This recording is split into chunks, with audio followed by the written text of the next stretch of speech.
Radio. Shout it. Yeah, Hot 107.9. Of course, you know it's your folk, Beehive Radio. Shout in, stepping in the building. I got Ying Yang in this thing. What's good with it, fellas? You already know. What's happening? If you don't, you're going to learn today. They gonna what? You're going to learn today. What? Classes in session. Yeah. Ooh. COVID-19.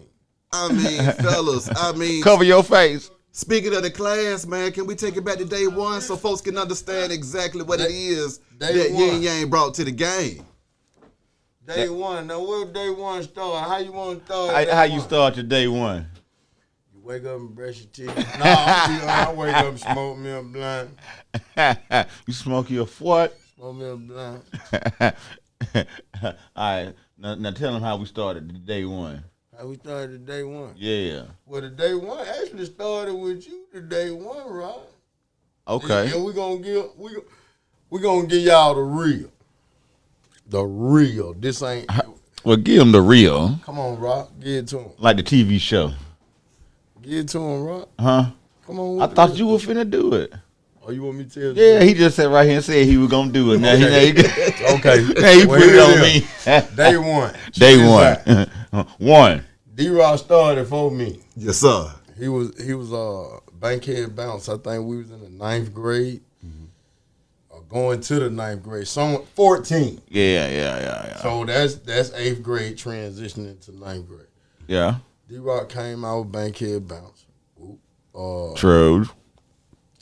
I think I met him while the song was out. At the time, we couldn't have been no more. We were probably 14, right? But like 15, 14, 15, 15. right? But Yeah. like to be honest, come before that. I always was rapping in the neighborhood, but D-Rock had a national name. He was on Electra Records. Yes, sir. You know, label mates with people like Busta Rhymes and stuff like that. I was a nobody, so D-Rock was always D-Rock, and my name was Man, you know. But to go a little bit before that, because I want to give you the real. Mm-hmm. Around like 89, we were 10 years old, and music was embedded in my blood through my mom and dad. My dad was raised in the church. My mama loved to play music, so they played music all my life, and I think they said it got in my bloodstream. So by the time I turned 10, I was good at rapping. My nickname was Handyman because I was born with cerebral palsy, you know, cripple. My nickname was Handyman. The barber cut my hair still today. My homeboy Gary Burst, DJ Jazzy G. They had a barbershop that was like the A-Town hub for every celebrity known today. So like when I was at 10, I was sweeping. I seen Johnny Gill, Michael Bivins, Dallas Austin. I forget Big Phil's last name, but Phil worked for Puffy right now today. Kevin Wells. And I was always rapping. My nickname was Handyman. I'm in there sweeping. And G said, "Hey man, the hard boy walked in the door. Throw their name in the rap while you sweeping." I threw their name in the rap. I'm good at freestyle. I threw their name in the rap while I was sweeping. So when they got in there, Raw C and Big D, they sat down in the chairs getting shaped up, and Raw C said, "Hey D, shout to rap hard than a motherfucker." He said, "That nigga gotta be a next generation hard boy." Big D said, "Hell no, Char. That little nigga so hard, we gotta make him a hard boy." So from 10, 11, 12, I seen them, right? Then they in the street, so they would street records, street, you know what I'm saying? I ain't see them for a while. Boom. Ran into him. By the time D-Rock had done came out with Bankhead Bounce. Ran into him again. My homeboy Jumbo on the track, he said, "Hey man, get in this group with me. I know the hard boys. I said, okay, because I only like street rap. I like club rap for women to dance, but me rapping on it, wasn't gonna never do that, right? So jump to the Bankhead Bounce Town. Me and D-Rock about in the 8th, 9th grade. He over to D house. They relative, they cousins. He over to D house, and at D house they having a hardboy circle cipher while everybody rapping. Now, man, you grown at me and we kids. Okay, Rock in there laying down. We in the cipher. I'm so antsy that want to rap. I want to rap. Ross C made me wait till the end. By the time I rap, Rock was laying on the bed like this. He was chilling. When I rap, Rock raised up like the Undertaker. And all the other OGs in there were like, woo, woo, Charles. Oh, where you get shot at from? She said, boy, that Mr. Everything. So, after I seen D-Rock that day, we dapped each other down, spoke and everything. Okay, didn't see him no more. Then, Bankhead Bound went on. D-Rock came back with the Inglewood for Life album. Bounce, Shout It, Bounce. Boom. Now, we 16. Might be like 9th, 10th grade, right? D-Rock cousin moved to East Atlanta. I moved from, both of us moved out of Zone 3 and went to East Atlanta. I'm walking to the store, D-Rock coming from the store. I said, man, that look like D cousin right there. That look like D. I said, Shawty. He looked up at me. He said, Shawty. He said, boy, come holler at me. I said, all right. We got together. Man, we went that same day. I said, Rock, you still rapping? He said, man, I don't really want to rap no more. But I got to turn this album in the itch bun so I can get off that contract. I said, boy, let's go write it. He said, huh? I said, let's go sit down and write the album now. He said, you serious? I said, boy, you think I'm bullshit? We went right back to the store, bought some notebook, pen, and paper. Sat on that man cousin porch, wrote 18 songs. The name of the album was D-Rock and the Too Tight Click. Initially, it was supposed to be him and his cousin, Robert Knucklehead. Mm-hmm. That were going to be the Ying Yang Twins because both of their birthdays was on February 23rd. Mm-hmm. We did the album.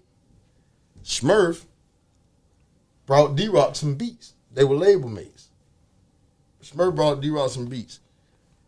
He heard me rapping in the booth, asked D-Rock who I was. D-Rock said, boy, that's my secret weapon. They give some time, right? Boom. So he reeled me up to rap with him when I was already a part of a group with Ross C's little brother. Yeah. And my homeboy Jumbo on the track. So we do the D-Rock and the Too Tight Click True Dog album. We go do shows. Now, mind you, we 16, 17. I'm going to do shows with this man. This man was doing everything Kylie Paul started doing for us later when we were teenagers. He was booking his own shows. So, like, every time we would do a show, Rock would try to pay me. I said, hey, man, that's your money. I'm just going. That's your money, right? Smurf told him, I don't think you need to rap with your cousin. You need to rap with that other little dude who was in the studio with you. Rock said, man, that man rap with somebody else.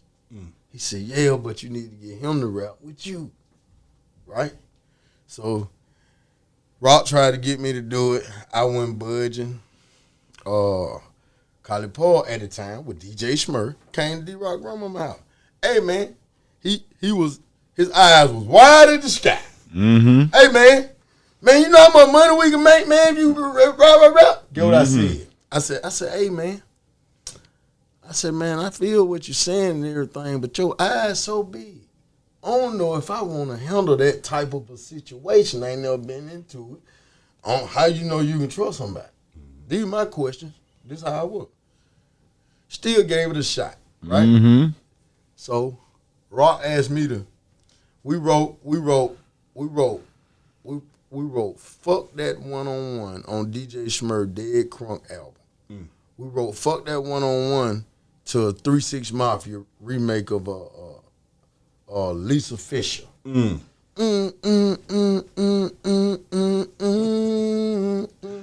That late night tip. Yeah. So I write my rap to that because I like hard shit. Mm-hmm. D-Rock, after that, D-Rock said, now, you done wrote the rap.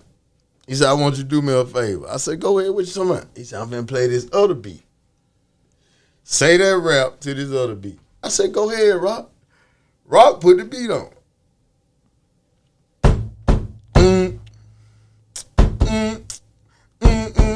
I immediately caught a motherfucking attitude.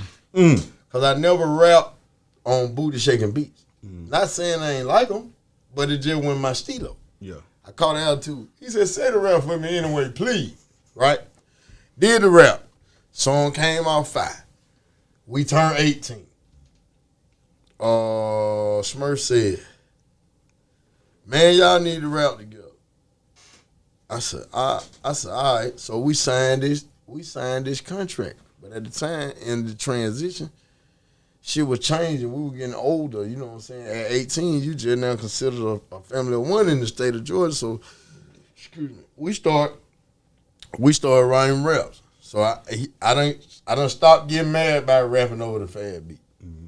So he say, write a song with me, and we finna bust a move. So we did the one-on-one with Smurf, and we were making noise. You know, the song was different for the booty shake content, and we wrote True City Thugs to the same 3-6 Mafia beat. Cause there wasn't a lot of music out, you know what I'm saying? We wrote True City Thugs to the beat. Shit was hard.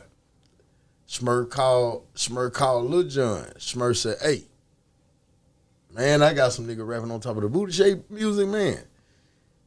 Ain't no nigga doing what these young niggas doing on top of this booty shaking beat. So John said, at the time, John was A&R, So Def, JD. John said, let me check it out. This how the shit went. I called D-Rock. D-Rock called Smurf. Smurf called John. John called Emperor Cersei. Cersei got on the phone. Cersei made the beat. Cersei got on the phone, played the beat. He said, hey, D-Rock and Smurf said, hey, D-Rock and Kane, y'all nigga rap that song to the beat. So we over the phone. Hey, fuck a motherfucker to the ground. Y'all stuck a motherfucker, lay him down, bitch, plug up the hole. Y'all ain't listening, though. Look out below. We bringing birds in the kitchen, ho. Got them going for the nifty. We killed it. That nigga John said, I want it on now. Boom. Put that shit on now. Ronnie DeVoe from Bell Bill DeVoe. He redid Tell Me When Will I See You Smile Again. Hence, Smurf was the first DJ to put that beat up under Bell Bill DeVoe when he used to DJ for Edward J. Smurf was the original person that put that shit. Tell me when will I see you smile again. Smurf did that work with the J team, right? So the song went off so hard on the So Def Bass All-Star Volume 3. Me and D-Rock got a royalty check off of this shit. The song playing on the radio, this 1998. Everybody in the neighborhood like, man, what it feel like to hey song on the radio? I said, just like a job, man. You work hard enough, you gonna get paid. People used to always want me to be excited. I'm like, no, you gotta do some stuff to get on now. It ain't just that easy the way music is. People got it today. Yeah. So 98, 99, we were on the road touring with Smurf. Smurf had Ooh Lord, Drop Like This Bitch. Ooh Lord had done took him in a wide range for it to be booty shake. We were opening up on DJ Smurf's set for UGK, 8 Ball, and MJG. We was the opening act. And somebody throwed a penny, hit D-Rock in the eyeball. Rock was like, I ain't going back out there. Smurf said, man, you gotta go back out there. So 98, 99, we were promoing. 99, still want to get in the game, but we were kind of working. Rock wasn't never really no worker because he had done made Bankhead Bound. This nigga wasn't doing no fucking work. You know what I mean? For real. Big fact. So 98, 99, I get a job at U-Haul across from the Hip Hop Cafe on Memorial Drive. Yeah. True shit now. Me and my roommate from East Atlanta, we stayed in Scottsdale where Damn Shane lived. Yeah. I used to be walking to work from the house because I had lost my license. I used to be walking to work, and one Friday, man, I got paid. Me and my homeboy were walking to the store, and for about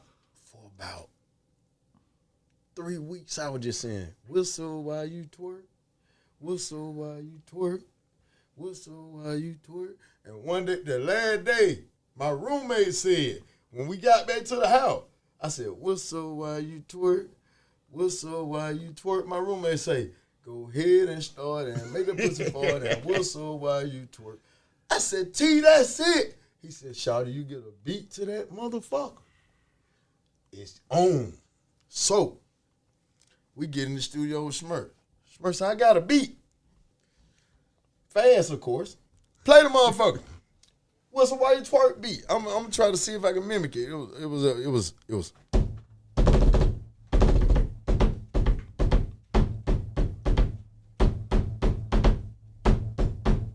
This how the beat was. I was sitting there. I said, hey, man, slow that motherfucker down. He said, what you mean? I said, bag that bitch up till the bass get deep. So he bagged it up. He said, I said, bag it up some more. Come on, I said, doom, brr, doom, brr, doom, doom, doom, doom, doom, doom, doom, doom. Doom. And the last bass, me and D-Rock got the shit face. I said, that's the tempo right there. He said, you for real? I said, yeah. So, he had the beat. He called me at work playing that beat. I'm at U-Haul playing the beat. And I just always, I'm rapping all the time. I'm at work playing the beat. Customers in the line out the door. I'm at work playing the beat. Smurf said, hey, say that funny hook you said that time. I used to say shit all the time. I'm to the left. Anything I'm going to say, it's going to sound fucked up the best. So I went through about 5 hooks. He said, no. He said, that one, when you were talking about that Wilson. I said, hey, before I did it, I said, hey, man, that's a song be on a commercial every morning when a nigga was growing up before we went to school. I said, whistle while you twerk, whistle while you twerk, go ahead and start and make the pussy fart and whistle while you twerk. He said, say it another way though. I said, what you mean? He said, say it hard. I said, whistle while you twerk, whistle while you twerk, go ahead and start and make the pussy fart and whistle while you twerk. Twerk something. Man, we went to the fucking studio, Will Hodge, South Atlanta Road, Marietta. Yes, sir.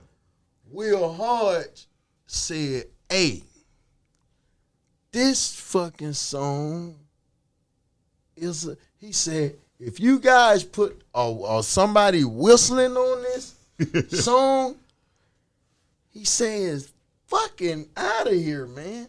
Man, we put that whistle on that bitch. Mike Walker, Southern Music Distribution. We dropped that bitch August the 6th of 1999. That bitch caught like wildfire. We sold 250,000 units. Universal came, wanted to give us a deal off the record. Couldn't get the sample cleared. No one ever tried. I already had said that shit was gonna be too big. Smurf said, man, that shit ain't gonna blow up like that. I said, shit, man, that song on a commercial.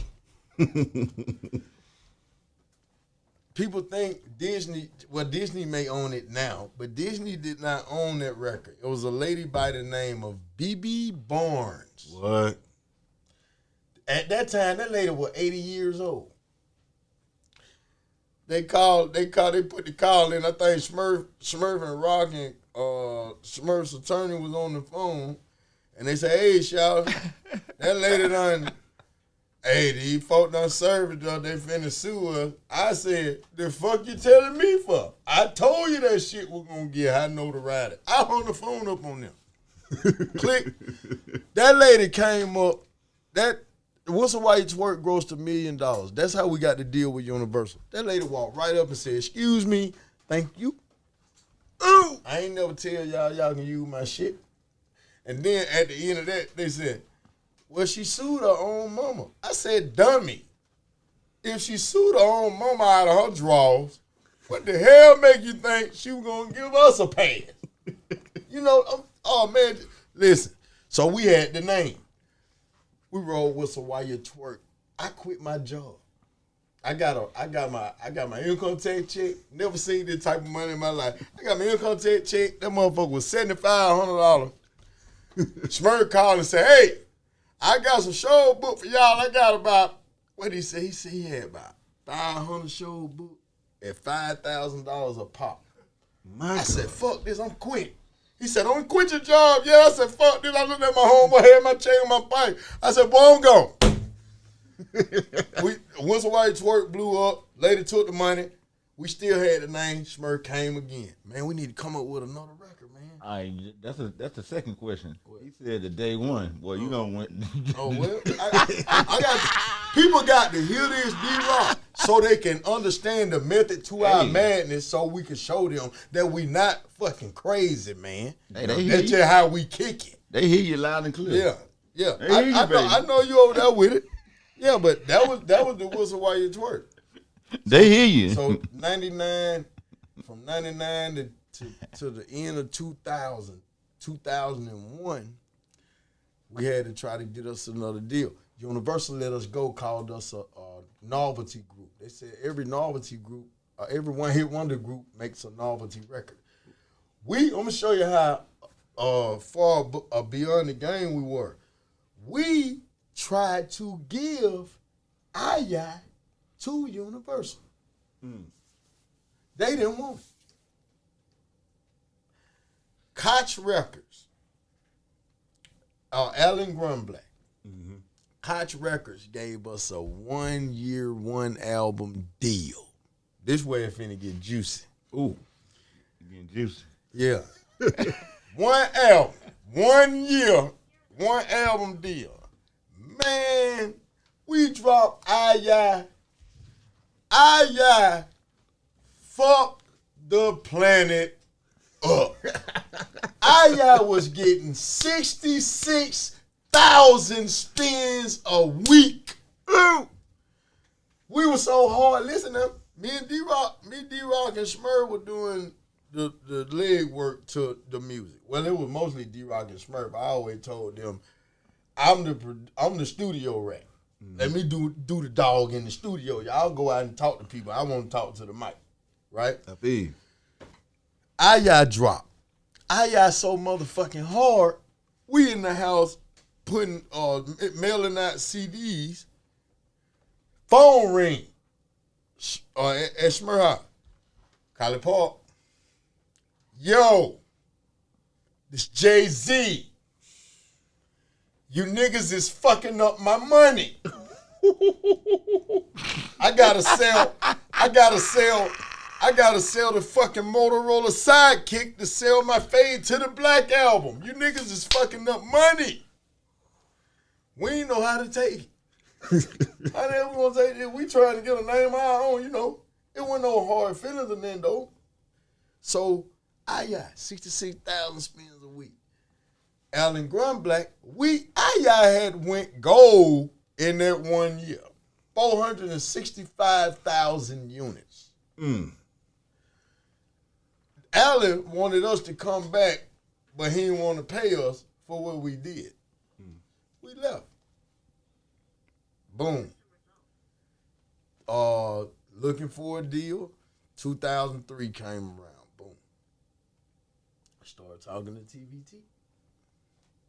Talked to TVT. Came back with that. No, let me get it right. Before that, when Aya got old, Smurf said again, man, we need another record. But it don't need to be another female record. We need to prove we can rap. I love music so much. We out of town in Florida doing a show, right? I jump in the shower. This ain't no lie, man. As soon as I jumped in the shower, man, the whole By Myself song, I jumped in the shower. As soon as I jumped in the shower and turned the water on, I started beating on the wall in the shower.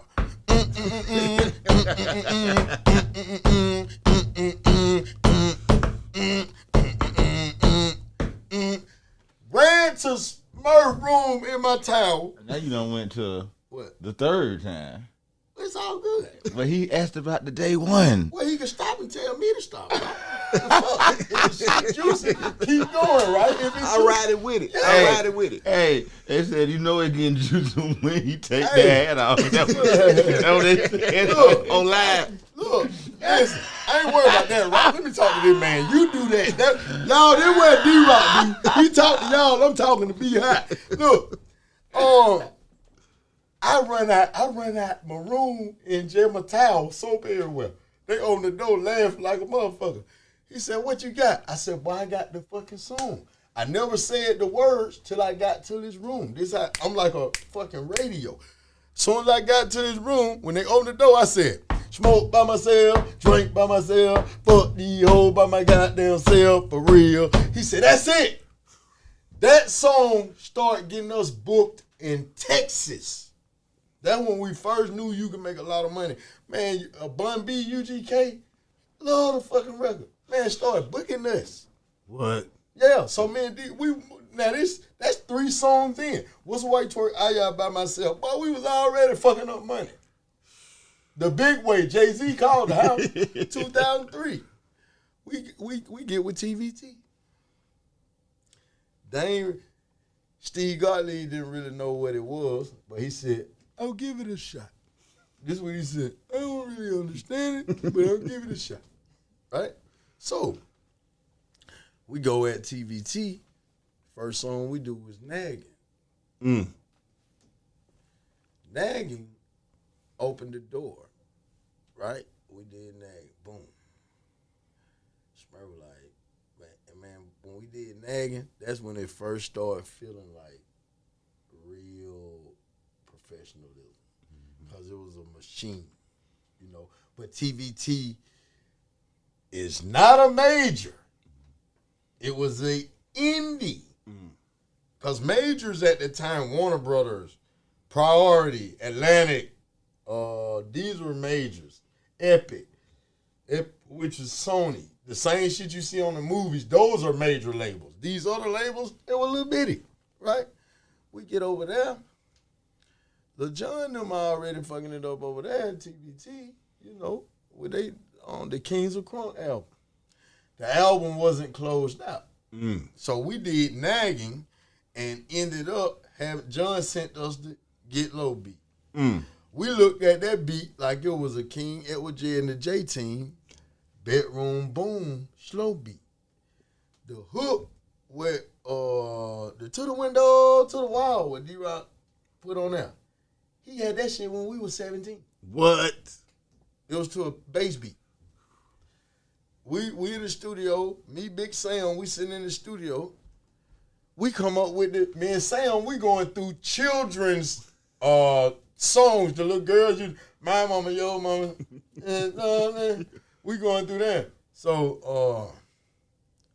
So we got to, Sam said, what about that 3, 6, 9, the goo drink wine, the monkey jump down on the counter. I said, the rat too slick, the tongue too quick, the song, and then I said, clap, clap, And Sam said, boy, yeah, let's do that. So I said, 369, damn, she fine. Hope she can sock it to me one more time. Get low. Get low. Now, D-Rock had already said that part to John. To the window, to the wall. John told him that wasn't it. He already had laid it. I was late as fuck coming to the studio. I think I was a day late. They was already in there because John stay in the studio. He just go in the studio, record. So now, this Get Low produced by John. Ain't Collie Paul, we on Collie Paul. We fucking with Smurf, but this was a John beat. Mm-hmm. So we go in there. Me and Sam fuck around with the kitty shit. I come up with that front half. D-Rock do the same part again. To the window! To John said, that's it. D-Rock said, motherfucker, I told you that shit for it. Came there and got him. You said that wasn't it. You know. This, and John told us, he said, I don't really like the record. But we was sitting on the bus. John said, I don't really like the record. I said, yeah, you ain't gotta like it, John. This motherfucker, he gonna save a nigga career. Right? This real shit. Ain't nobody got no attitude. Ain't nobody, talking funny. I said, man, this motherfucker, he gonna save a nigga career. Get Low bust the motherfucking dictionary for the all-time crunkest song ever, man. Yeah. Get Low, nigga. We done, oh my, boy, it was over with.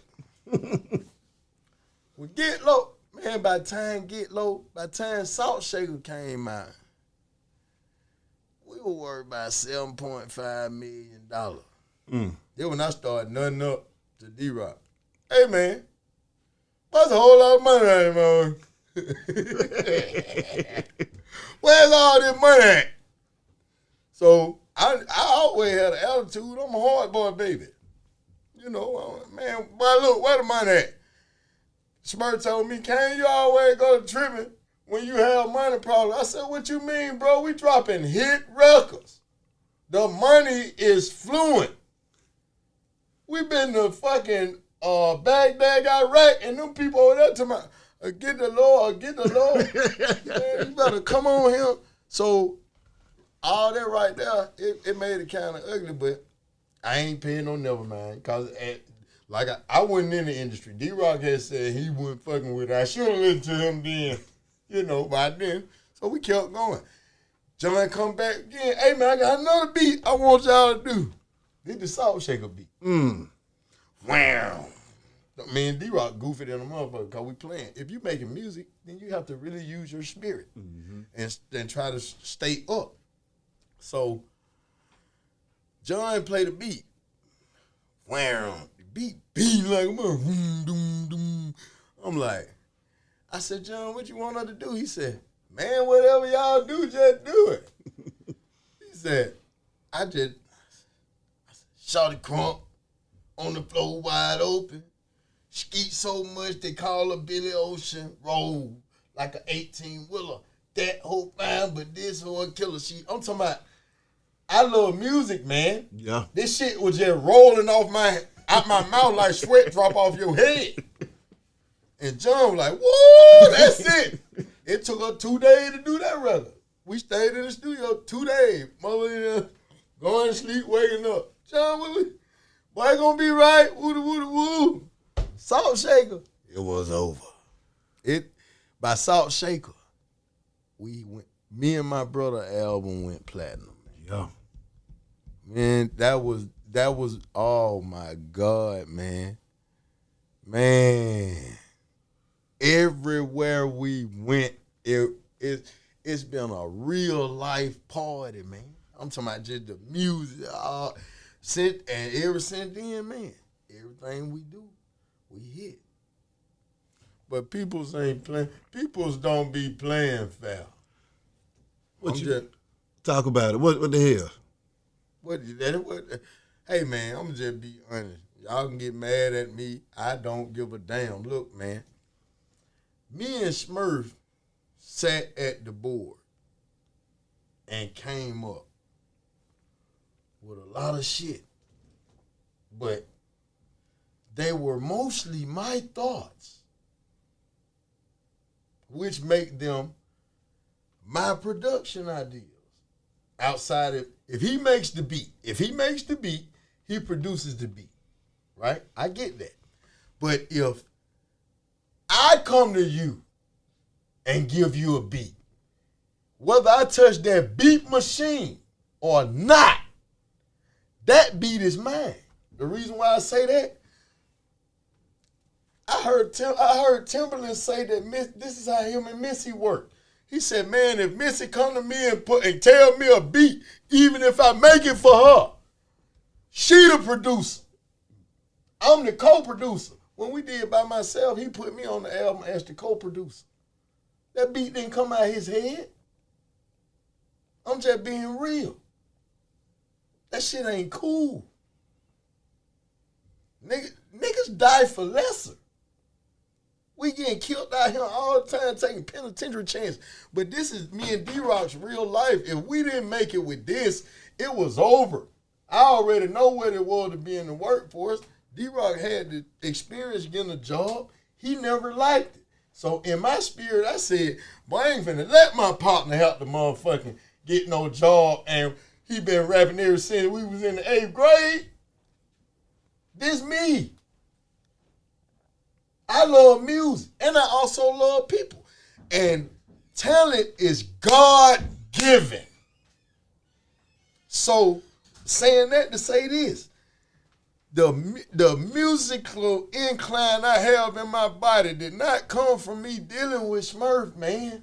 That shit came from my mama, them playing music, and the music got in my bloodstream. I've been singing real songs since I was 5.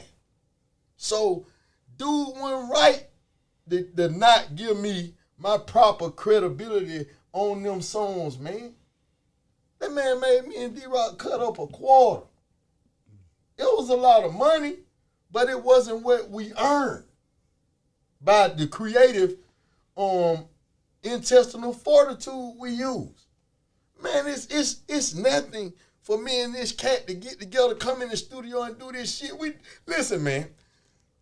The owner of TVT called his fucking family to the studio and said, watch these motherfuckers in here and watch how fast they do this shit. In crunch time, listen, I'm Brett Favre in the 4th quarter, man. Yeah, man, I'm Brett Favre in the 4th quarter. In crunch time, we sitting up there dropping songs so fast, and people, they sitting there watching us write them, and we go in there and lay them. But we sitting, when me and him clicking, man, we make 10, 12 songs easy, bro, back to back, because we love music. So my thing was, well, I ain't want to deal with Smurf no more. He wasn't being foul. Come on, man. And then he told me I was ungrateful. How? You had great ideas, but we ain't never have to give him but his 1 or 2 female records. The rest of the albums was me.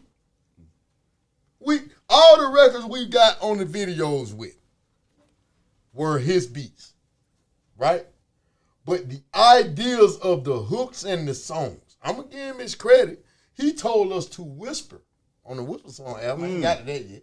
But the creative part of the Ying Yang Twins is really housed in my spirit, man. I still deal with, like, Cooley C. I can call Cooley C and say, beat bop a beat to Cooley C. I ain't never made no money with him. I could call him and beat bop a beat to him. He sent it back to me in 5 minutes. We need to not, I think, we as people, and this got to do with music and real life though, we need to stop taking other people credit, stealing people's shit. You know, I ain't stolen them from Smurf. I love him. He stole from us though. Come in, D-Rock, when we used to look in them albums, when we looked at By Myself, he said, man, that man done put that you co-produce. And what I mean is, we started getting plaques. All this stuff was coming out of the house. We started getting plaques. We got our artist plaques at Collie Park House, because he had done changed his name to Collie Park. The Smurfs called him and said, start using our name or we gonna put you under the. So he had to stop, change the name, Collie Park. We got our rapper plaques. He got his producer plaques, and then it was 4 extra plaques left. He said, I don't know what these is. It was 4 plaques with my name on it as a producer. Jump past that, I got production credit for it. I by myself, Get Low, and Salt Shaker. We was in it. The Me and My Brother album went platinum. The world was fucking with us hard. The West California, our best market. Like, that shit was, and like, how we end up getting 10 years out of the game, we dropped. Each album we dropped. We worked 2 years off each album. So that was drop the album, promote the album, drop the album, go on the show and do the album. That's why we still on the road today. If it weren't for COVID-19, we'll still be busting. Yeah. You know? So, like, Me and My Brother. I mean, not Me and My Brother, USA. This album shipped platinum from the warehouse.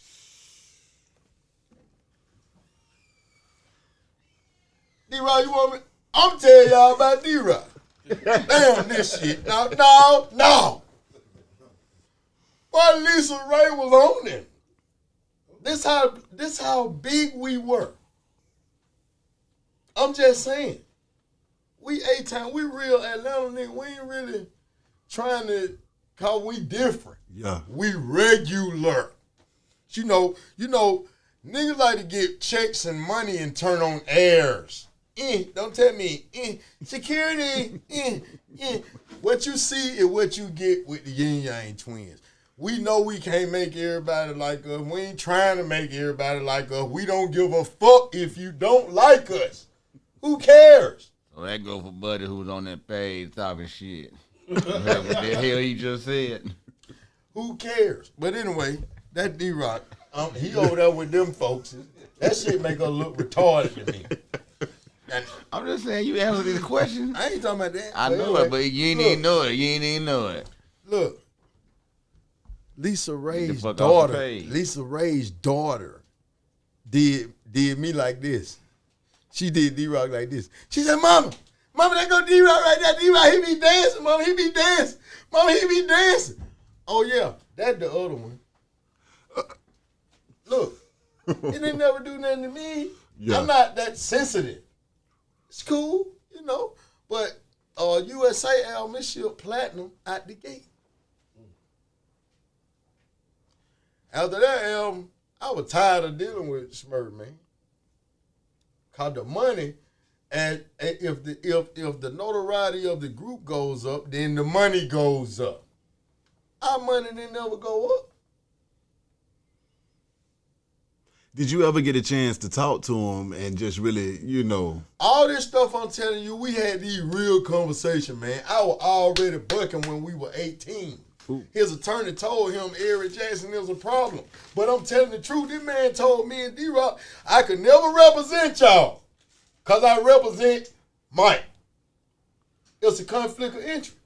So when we start getting checks, how you going to come and tell us this our check and this what we got to get a call? I said, what you mean? We. Carl said he can't represent D-Rock and me. So Carl money should be coming out of your money, not ours. That was the end of it. We did the Chemically Imbalanced album. He got mad. I told him I wasn't going to never sign with him no more. He got mad and told me, nigga, fuck you. And you ain't going to work for me. I'm going to make sure you don't never work no more. He put a call out from Atlanta to Las Vegas, told motherfucker, don't fuck with Kane. He do drugs. He ain't going to show up to no show. Now, how you gonna say I'm ungrateful, man? And you call and do this shit, and you acting like me and D-Rock ain't help you like you helped us. And he told me and D-Rock, if y'all help me jump my label off, I'll do the same thing y'all doing for me now for y'all. And he did. Real shit. I can't tell no lie. But the whole time this thing went on, guess I used to tell them, and they laugh at me because we had so much fucking money, and I like antique cars. I'd rather sit around and build my car. Everybody getting money. They went from being regular, they smoking big cigars. You know, I'm still building old Chevys. So every time I pull up, they laughing at me. But to myself, I'm saying, hey, man, I don't want to buy no fucking bucket of plastic that's going to depreciate as soon as you pull out the lot. You can't go sell it back. But my 50, if I take this to the Chevrolet dealer, if that motherfucker worth $125,000, they finna have to give me somewhere close to that. I don't care nothing about that new shit. Look at how society is now. Look at the kids. Children don't even know how to play. Motherfucker tell you they need a phone. You in the fucking 5th grade. Get the fuck out of here. When me and D-Rock were growing up, you had to get a fucking job to get a beeper. Yeah. The fuck? Or you turn 16, you get a job, you go to pick, you get a summer job, you can get a fucking beeper. I don't know what a beeper is. Yeah, I know it. Stay up with your new troops, D-Rock. Stay over there. You know what I'm saying? I'm saying the shit that they need to know. Because they making, motherfucker walk around here with a watch on their ear. Now, I was born, listen, bro, I was born crippled. I went to a fucking cerebral palsy only doctor, man. This where I'm coming from. I've seen children that couldn't move from like this. Now motherfuckers, what you say, bro? So I'm thinking about the crippled children I seen for 20 fucking years. Cause I went the shit was on Skyland Drive and Claremont Road in Decatur, man. We were the Ying Yang Twins and I still had a fucking therapist. I know something wrong with me. What I'm telling you now is showing you how society and the government is fucked up. I don't care, right? I took a questionnaire. The lady, they gave me a questionnaire. It said, do you think about suicide? Now, this is when I was 12. I marked yes. The lady came back and asked me, the social worker, she said, hey, why did you mark yes on this questionnaire that asked, did you think about suicide? I said, the questionnaire asked, do I think about suicide? It didn't ask me would I commit suicide. The lady threw her pen down, pushed back from the desk and told my mama, your son has the disease and he's handicapped, he's crippled, but he is ineligible for us to pay him. How the fuck? I'm 41 years old now. Now, so don't come talking to me trying to sell me bullshit. And the sad part about it is the industry is like a drug dealer, right? They've been robbing motherfuckers since the 50s or the 30s, right? The standard contract of a record label still is an advancement of only $20,000. Come on, man. We around here, young kid around here, they getting upfront money, they ain't getting back end money because it's not over with. If you make good enough music, these motherfuckers will still apply, and CD players are still in cars. If they're not on the dashboard, they're in your fucking trunk in the changer. So it's over with for them investing their money in. It's over with for them investing their money into real music unless you have what it takes. But the point I'm making is it takes Jay-Z 30 days to listen at a record. It's a professionalism. It ain't just come in the studio, say this shit on him, send a nigga out of him with the first thing smoking. Not if you gonna live your livelihood and look for your longevity. It's a fucking job. There's no difference in being a singer or any type of an artist than a concrete mason, an architect. Them folk be on them big ass skyscrapers. Being an entertainer is the same style of job, man. Because it involves you using your spirit to a degree that's above normal. Everybody not gonna be extraordinary.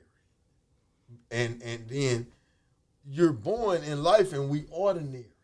And if you do become extraordinary, if you really use your mind to think, you will learn that extraordinary is only extremely extraordinary. That's if you using your mind.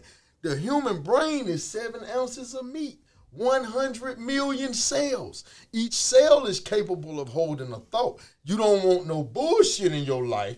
Put something in there, take you somewhere. And that's what the fuck me and D-Rock do. Man, let me tell you something. Every one of us, every one of the producers in the game, rappers in the game, man, we used to fucking have house parties and just dance and make beats just cause that shit made you feel good. So then when you get so much, now you want to act like you still don't shit in the stool like a regular fucking human being? See, I can't deal with people like that. That shit so... Y'all be bullshitting. Go head on. Because everybody is one bad decision away from being the fuck on the street or homeless. You ever been to LA and seen Skid Row? Mm-hmm. Mm-hmm. When I went, that shit was 13 blocks. I went one Christmas. 13 blocks of people that went to California from wherever the fuck they were from and got out there and let that life consume them and take them out of what they initially went out there on. So get what? That's why I always tell people, government, entertainment, it's the same fucking mint. They want to suck your life out of you and birdseed feed you like BG said about baby. Now, in my eyes, the real true thing to do is to DJ Z, my nigga. He the engineer, right? My nigga. Z, I've been know Z, man, since fucking Montrose. Peaches of Atlanta. That shit was Montrose, the man was DJing in there. I ain't never, now I'm showing you, I'm going somewhere with this. I'm show you how fucked up niggas is. Long as I've been nosy, it took a nigga that didn't even stay in Atlanta to bring me to this nigga house, this nigga studio. My fucking house round the corner. It took a nigga not even from Atlanta that I made money with to bring me and him to this man. I walk in here and see this man. We like this. Boy, what's up? My point is, how come the motherfuckers you done made, why nigga think you made money for them? Huh? Come on, man. My own daddy. My daddy, after him, my mom broke up, he ain't raised me, but the way I do music, yo, he looked at me and said, hey, son, I don't give a fuck what nobody say. He said, the way me and your mama played that music, man, that shit got in your blood. Oh, no bullshit. My mama said I was 2 years old. She said, boy, you was sitting in the high chair. We were having a house party. She said, the party was over. Me and your auntie, me and your dad and sister them was in there cleaning up. We were living in Techwood. I was 2. Now, I don't remember this shit. I couldn't walk. I was born crippled, cerebral palsy. My mama said they were playing bound roller skate. Party people, roller skating, dance behind, bound left, bound right. Come on in, bound. She said, boy, when we got through cleaning up, turned that motherfucking record player off. She said, your ass was sitting in the high chair like this. Come on. Bound. Whoa, Kate. Whoa, bound. Whoa, Kate. She said, boy, we laughed for 2 motherfucking hours. So my point is this. From the time I was 2, by the time New Edition came out with the Candy Girl album, man, I usually can sing them niggas songs to you verbatim in 83, bro. Foreigner. Gonna take some time around. My mom said, you jump in the middle of the floor, boy, act like you playing a guitar. I love these songs.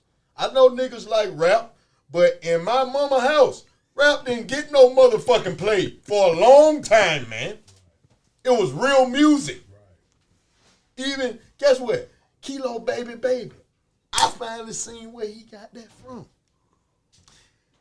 The group, the Pet Shop Boys. Time it. Look, the Pet Shop Boy, the Kilo said, but I can't find no love at all. So guess what he was doing? He was rapping like the Europeans actually spoke. Because the Pet Shop Boy says, time and shine and shit and shine.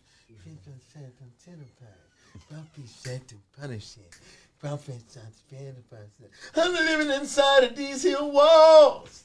An Eastern boy and a Western girl. See, my homeboys joned me all my life about the type of music I listen to. I never gave a fuck about that. That's y'all, nigga. If I'm listening to Lenny Williams, girl, you know I had a 90-minute tape with nothing but that song on it, 2 sides. My homeboy said, can I listen to your depression tape? My girlfriend just broke my heart. I said, nigga, something wrong with you, cause I don't listen to that record cause I'm fucking depressed. Yeah. I listen at it cause I like it. It's music. But everybody else, now I'm gonna show you how they fuck the game up today. Ever since Lil Wayne, they taking all the R&B singers' beats and they fucking them over with the remedial shit, which is me and D-Rock's fault. Why? When we came out with Whistle While You Twerk, they act like we were some cartoon-ass niggas, right? Now, literally today, they literally are talking stupid because of the way we, from the ceiling to the floor. Shorty so drunk, she coming out of clothes, dick so hard, that coming out of nose, hurt. Yeah, we were actually using words though. Now, they're literally uneducated. Exotic is Zaza. I be want to ask these young niggas spell exotic. My daughter right now, they be with that abbreviated talking shit. Boy, listen, spell it. Don't send me that short shit. I don't get it. So you laughing at me because I ain't keeping up with your dumbness. When you want to really learn something, look in a fucking book. You motherfucker think Wikipedia. Wikipedia said that I was born in 73. So they tell you government entertainment, same mint. Motherfuckers sitting up there putting bullshit up because they know the stupid motherfuckers that gonna go to it. When me and this man were born in the same year. I was born in 78, he was born in 79. That ain't the same year, technically. Well, potato. Look, but see, that's what I mean. You see how he just did that? That's how the youth feel today. And they ain't got no serious shit. You can't even talk serious to them. And I'm showing you something else. Motherfuckers calling girls, bruh. Hey, bruh. See, all this is a dumb down that's returning our fucking kids back to slavery. While you sit around here thinking that shit cute and cool, if you can't get these motherfuckers to read you a sentence or sound out a word they ain't never said, come on, man. We ain't doing our fucking job as people. All that shit, getting these kids all these fucking gadgets. You ain't, nigga, you had to learn how to drive to get driver license. Right. Who the fuck? I'm not finna do that shit. My daughter loves her phone. Guess until when? She just got promoted to the 12th grade. She got to use her phone to do her work now. Guess what she said? I'm tired of holding my phone. I said, you weren't tired of that motherfucker when you were tuning folks out when you were just doing what you wanted to do to it. But when you got to use it for real, now you want to put it down. Come on, man. She quit her job. She said, I quit my job, Dad. I said, you quit your job. I said, your mama you got 4 other siblings in the house with you. You done moved back with your mama. You should have stayed with me. She said, I sure should have, Dad. I said, you quit your job? She said, yeah. I said, you gonna start looking like your little sisters and brothers to your mama, but the thing is, you almost grown. I said, you think she gonna let you just lay in there and be that nigga on her couch? I said, you better get. I said, how long you was on your job? She said, I started working in July. You started working in July. Why you quit? The phone didn't give me no raise. I said, see you over there listening at your motherfucking mom. Cause you sound just like her. I said, what the fuck make you think a job supposed to give you a raise? You start working in July. It ain't even your motherfucking birthday. You ain't turned 18 yet. You think these folks supposed to take you some money up? I said, you got to prove you deserve that. She got quiet on the phone. I said, now you want to hang up. I said, I'm going to tell you one motherfucking thing. Life ain't fair. I said, girl, I was born handicapped. I said, I used to pray at God don't let now one of y'all, my 2 daughters, walk like me, and he did it. I said, me and D-Rock came through all kind of shit y'all don't know nothing about. You right here talking about these folks ought to give you. I said, you better go get your motherfucking job back. I called her the other night. She said, Daddy, I got my job back. I'm at work. I said, don't you feel better? She said, yeah. I said, stick to it, man. Stop. We got to stop letting these children think that they could say, ooh, I want them J's. Daddy, come on, go get me them J's. D-Rock gonna go get his, though. He love his. He gonna go get. He all right. It's all right if you can do it, do it. I'm gonna make a motherfucker earn so they'll value and respect the value of $1 or a fucking penny for that matter. Motherfucker act like pennies don't count and they turn Abe Lincoln fade the other way, but pennies still make $1. Yeah. So the next we finna hit, I want all my money in pennies. Slap the shit out of me. Question though, fellas. What were some of the main things that y'all felt like y'all learned from the game? With that hindsight being 2020, what would y'all have went back and did different now? What D-Rock was always doing since he had went through his hardships of bankhead bouncing, he didn't get his money out of that. Oh, that's another thing. Busta Rhymes, what's why you twerk? Like, Busta Rhymes walked in the room, looked at this man, and said, yo, nigga, we were label mates. I'm looking at D-Rock like, hey, man, they Busta Rhymes. D-Rock said, yeah, we ain't doing it. I'm talking about the magnitude. That what let me know right there when Michael Jackson did the Bankhead Bounce. It was because of his record. Facts. It wasn't these other Atlanta ones we heard. It was his. Because we know some people from New York, and I said, I showed one of our drivers. I said, hey, Paul D-Rock, the same D-Rock made Bankhead Bounce. He said, get the fuck out of here. I said, man, watch this. I pulled that shit up. He said, God damn, that's D-Rock. He said, nigga, do you know New York was on fire with that shit? He said, nigga, we was riding around when that shit came out. Me and my niggas, nigga, we was bouncing. And I said, God. And that shit just show you. So I think what we would do different, don't let shit go past your face you don't read. But guess what? I'm going to tell you what would have happened if we would have done that with Smurf. Talk to me. It would have took way longer. You hear me? He wasn't going to do it. So I actually told the Hard Boys when I was 16, I said, hey, I'm going to go learn why y'all be fucking niggas up about that money. And you heard all this stinking shit I just told you? Stop playing with people's lives, man. You wouldn't have to be intimidated of nobody if you ain't have no reason to be. Right. If you scared battery. If you Got another battery. If you scared to be around somebody, you shysty. Right. Shit. I had to put my phone on the charge. Another question though, fellas. During that crunk time, man, in that crunk era, because I really feel like during that time with y'all, Bone Crusher, Troy, I mean, I feel like that was the time that Atlanta really got to the peak of it's Atlanta and nobody else. Get Low put every artist in the city was at the video shoot. That's what did it. Get Low bust the dictionary, the all-time crooked record, man. That's what I'm telling you. The Ying Yang Twins net worth, not that shit you go out there and read today. Because let me tell you something. My blood brother, I took him to New York. Man, we went in Steve Gottlieb's office. You ain't going to believe it, bro.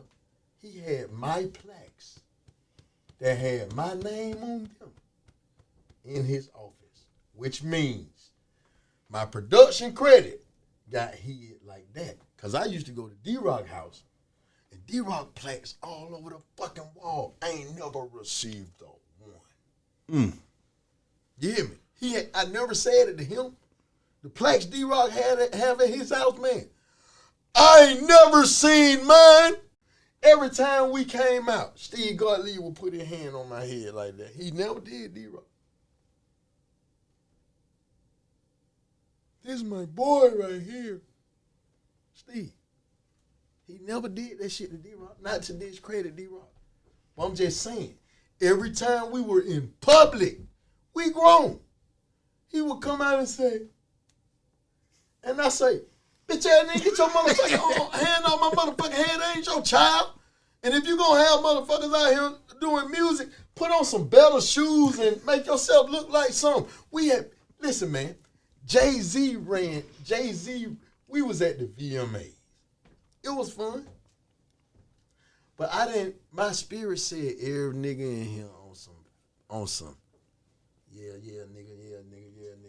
And that's how they are, man. If we weren't, why niggas can't sit around and talk to niggas like before we all got where we are?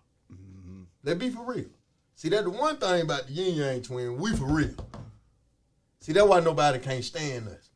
See, I'm 20 years, I can still, nigga, my whole family from the west side. My aunt still live in Flipper Temple. Franchise boy used to ask me, Kane, what you doing over here? I never knew where my auntie stayed at. Her apartment on the bottom floor. Guess what I used to do? Auntie! Guess what she say? Look, Eric! My apartment on the floor, follow my boy. The door open. Franchise boy parlay don't say, okay, Kane, we see. I said, nigga, I told y'all. My aunt stayed out here and said this bitch was burgundy and gray. Then what I'm telling you.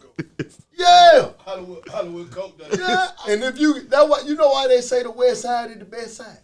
Because if you can make it over there, you can make it any fucking well. This why when we went to California, nigga Suge Knight called our first time in California. We walked in our hotel room. I said, Rock, I'm finna go try to find some weed. He said, all right, he went in his room. I walked in my room. Soon as my door closed, gloom, the phone rung. Hello?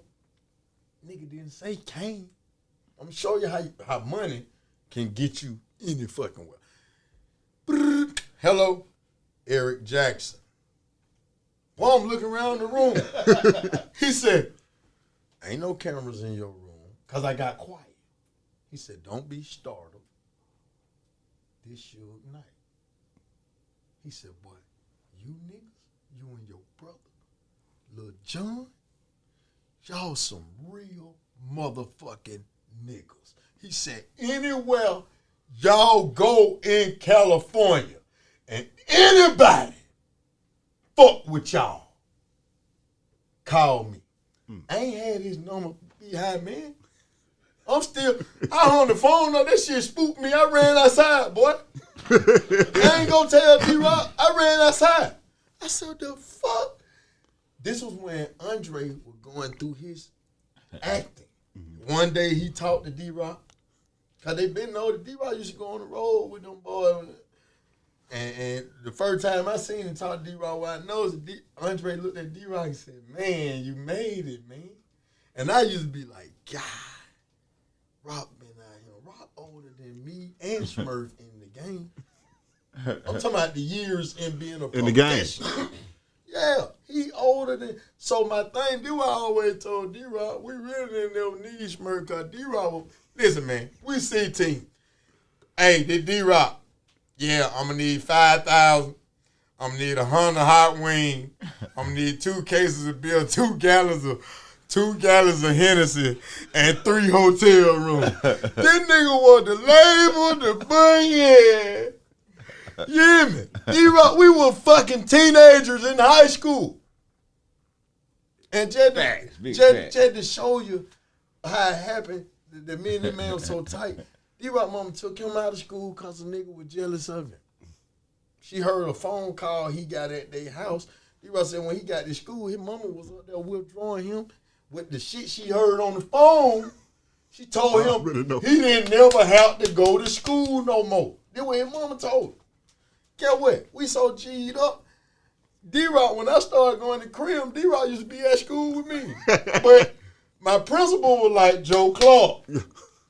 We sitting in the fucking gym. Every grade in the gym. D-Rock sitting down by the door, trying to hide. Now, we was up in the middle.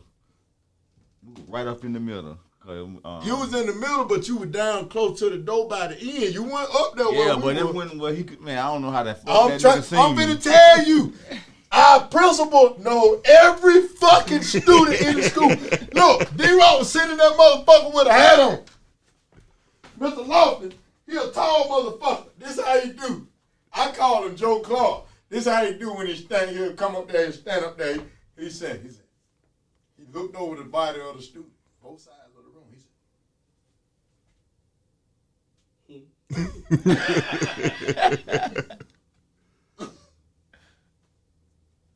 He said, young man. D-Rock went to looking around with the hat on. He said, the young man moving around with your hat on. Stand to your feet, son. You don't go here.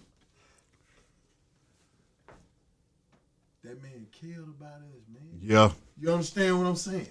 Yeah. D-Rock went to fucking South Side. D-Rock was sitting in that bitch out at the, it was a prep rally. It was packed. D-Rock was sitting in that motherfucker with that hat on, turned his head. Young man, D-Rock went to look at. He said, you don't, stand to your feet. You don't go here. We'll see you later. For real. Then what I'm saying about what we don't do with children today, let me ask you something, man. Talk to me. How the fuck can we respect somebody our age around here that a young nigga tell them what to do? Come on, man. What day is this? Because the young niggas getting money, the niggas that we came up with now is a gopher for a motherfucker 20 years old. Man, you done lost your mind. Yeah. Then why the government treat us the way they do, man? Government, entertainment, same mint. You know, I tell you what. I started a school for youths, man. People don't know this because I don't care. I don't care nothing about showing government folks entertainment. Same I mint. started a school called the Eric Jackson And the peppermint. Youth Learning Center. I graduated 2 students. The young lady went to the Air Force, man. Graduated with flying Same mint. The young man, he was like, he wanted to be like the rapper. His life went the other way. He locked up now. But I'm just saying, I apply this stuff to anybody want it. I don't want to see when we signed to Smurf, we were 18. Mm-hmm. And shit, when Smurf said everything he told her he was gonna do, he ain't do none of that. Right? He only wanted to put us on because he seen Raheem bring drama out with left, right, left. Cause when we signed to him, Raheem done got me to sign with him to him. He ain't never made shit happen. Same mint. He ain't never made shit happen. And I was like, oh man, I don't know, man. That nigga, man, woo.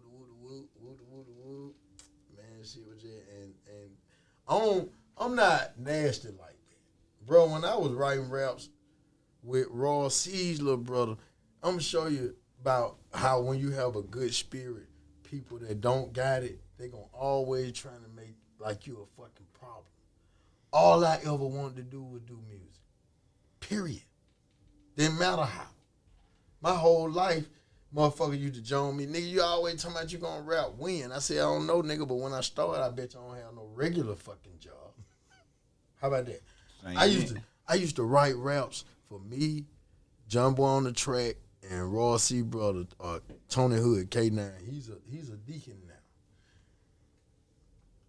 Them niggas would be sleep in the summer. They would be sleep till about 11, 12. I wake up early, bro. I wake up at 7 o'clock. By the time they get up, I done wrote 5, 6 songs. I got everybody verses wrote. But guess what the difference is? I'm telling them, y'all can have the verses, and I'm going to let y'all say y'all wrote them. I ain't going to try to ball hog the credit. That's where I'm from, bro. That's how the Hard Boys showed me. Mike Robert interviewed them back when they were doing their thing. Raw C said some shit so ugly. Mike Robertson ain't even had no business asking that man what he asked him on the radio. But Raw C answered this shit honestly on the radio. He stopped that tape. He said, "Shout it if you want to make it." He said, "Don't you ever in your motherfucking life say no dumb shit like what I said." I ain't gonna tell you what he said. But he said, and then guess what? They used to pick at me and call me Raw C son. This when I was 14, 15, 16. So we lived in the same neighborhood, but I didn't know he stayed over there because I had just moved from apartments over there. So I'm walking down the street and a nigga come up and said, nigga named Kurt Lowe, he say, "Hey, Crip Night, I got a nigga who can out-rap your ass right now." I said, "Bring him to the threshold." He said, "Hey, Raw C." I said, "Oh, my mentor, he can get it too." Yo, what Raw C said. He came up behind the bush. He said, "Goddamn right, shawty. That's what you do. That's how you do it." So I got a problem when a nigga get mad because I just love music. I told you to talk with them hands. You know? Yeah. I got a problem with that shit, man. I can't sit around no nigga think I'm trying to ball hog credit when I've been around niggas that's all they do. But I'm doing all the footwork. On the music now, not on the business. Oh, you ain't got no interview. You got a book. Yeah. Now, a question that I do have, though, man. I want to cut it up and show folk the truth, tell the truth. So we gonna give it to him. Yeah, go ahead. When it comes to the Ying Yang, though, out of Atlanta, y'all boys have arguably made some of the best music to come out of the city. Regardless if it's twerking, gangster music, and all of that stuff, the actual sound behind the music, the hooks, the verses, and the way that it moved the crowd is like none other, period, point blank. It's gangster party music. Exactly. So I'll put it like this. I was a young man listening to that ay, and that me and my brother smoke by myself, drink by myself, fuck these hoes by my goddamn self, with one of my favorite songs of all time. Yeah, okay? yeah. And I can ride down the street.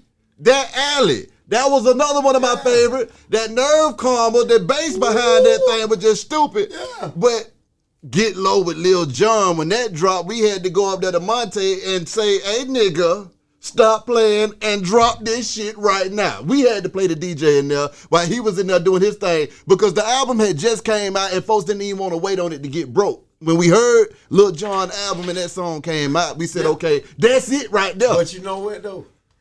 The Kings of Crunk album was already selling. Steve was trying to figure out how to make it pop. Ooh. Get Low wasn't on there yet. Whoa. My God. That's what I'm telling you. Get Low wasn't on there yet. John said, "Man, I don't really like this song." We said, "We don't give a damn. It gonna save your career." Straight up. My question is this. Out of all of the folks in the industry, who were the folks that gave y'all the respect that y'all didn't expect it to come from? All the big name artists, man. Mm-hmm. Like Fat Joe. It went, man, oh my. D-Rock stayed out in the public more than I did. I'm a smoke a blunt, stay in the room, man, nigga.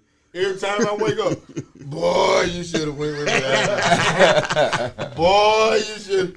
I'm talking about. I'm tell you something hurt my feeling though. I ain't know who Rudy was. Cosby Show. Mm-hmm. I'm still looking at the little girl. Yeah. I ain't.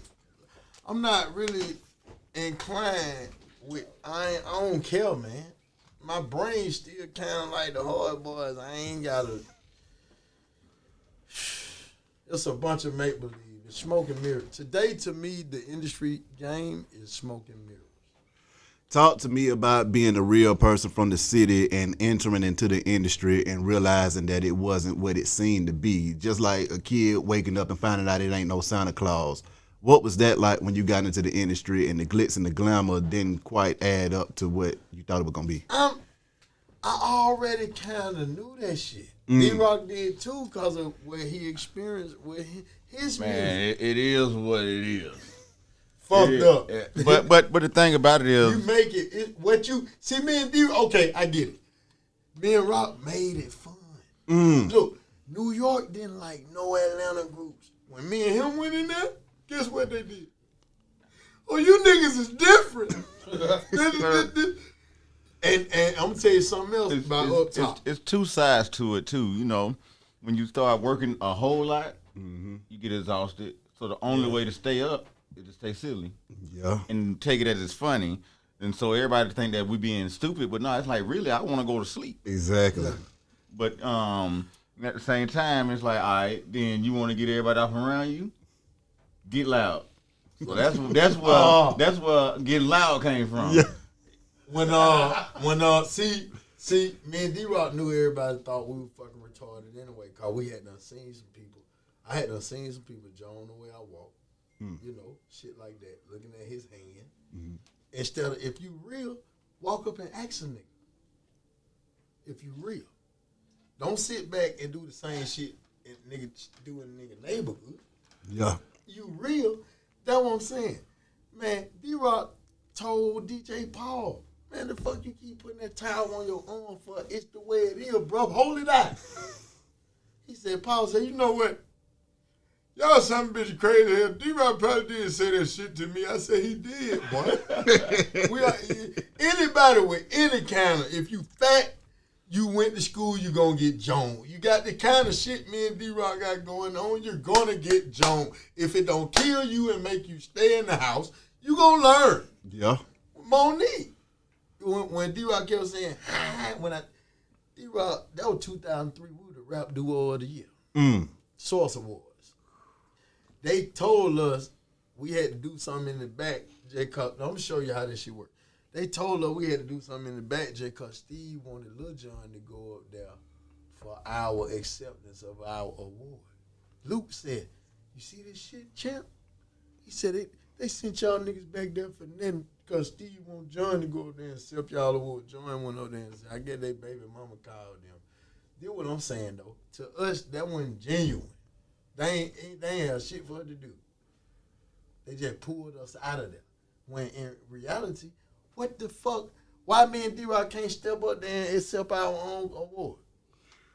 See how that shit is? It don't make no sense, man. It don't make no sense. Dealing with that kind of bullshit in the game, though, too, man. Why because we stayed to ourselves. Yeah, and then turn around and y'all knowing that y'all got more talent than the average folks in the game, man. What was that like, not being able to get the respect that you deserved? We did. Steve Lunt, Britney Spears' manager from England. I like to go into the people's character. Go ahead. We're going to call this book Day One. Steve Lunt says, you guys are fucking pop stars. When I seen the video of you guys with the nagging, that song was about a married couple and a man tired of his wife and a girlfriend, what have you. He said, when I saw that video, I said, these is not no fucking silly rapper, these pop stars. That's how we did the Boom Boom with Britney Spears. He told D-Rock, get close to Britney. Get what she did. Bagged it up? No. Oh. She did a move like, get this nigga away from me. Ah! For real. She did the shit they don't want y'all. She did it for real. D-Rock said, man, I said, boy, that's why I ain't even go that way. I ain't cause get what? It was gonna get ugly, man. Yeah. Cause I see that what made me not want to deal. Another thing, Jay-Z. I told D-Rock when we was 16, I ever meet Jay-Z, I'm going to just bust out rapping. He ain't tell me that shit. Not thinking we going to meet Jiggle. Yeah. 16, 20, 26. We had to be like between 26 and 28 because 25 was Salt Shaker. Mm-hmm. We had to be between 26 and 28. The USA album, nigga. The VMAs, that was when we knew it was live. The VMAs gave everybody a bag with $200,000 worth of shit in it. My God. Okay? I ain't want to be in there.